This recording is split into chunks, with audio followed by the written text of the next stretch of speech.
Les marchés actions ont terminé le mois de novembre sur des niveaux records, principalement soutenus par l'excellente performance du secteur de la technologie. Les indices les plus exposés à ce secteur, comme le Hang Seng ou bien entendu le Nasdaq, ont ainsi offert les performances les plus élevées. En Europe, les marchés ont été moins porteurs. En effet, l'euro s'est renforcé pendant le mois en raison de la publication d'indicateurs macroéconomiques meilleurs qu'attendus.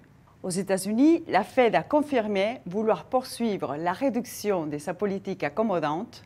Les derniers indicateurs macroéconomiques confirment la bonne tenue de l'économie américaine, alors que le marché du travail est proche du plein emploi.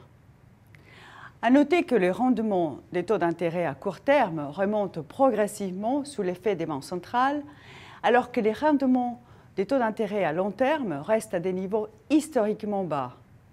Aux États-Unis, la pente de la courbe des taux, différentielle entre les taux d'intérêt court et long terme, est au plus bas depuis plusieurs années, et ce, malgré l'optimisme des investisseurs sur la croissance américaine. Par ailleurs, dans un contexte où les banques centrales sont en train de réduire graduellement leur politique monétaire accommodante, les marchés s'interrogent quant à la solidité financière des entreprises les plus endettées. À titre d'exemple, le marché haut rendement est sous pression, notamment sur le secteur des télécoms.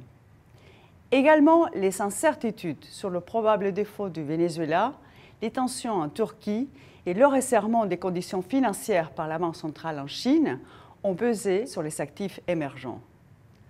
Enfin, sur le plan géopolitique, les tensions au Moyen-Orient, la récente réunion de l'OPEP confirmant un accord sur la production, mais aussi un contexte de croissance forte, ont permis au prix du baril de progresser fortement.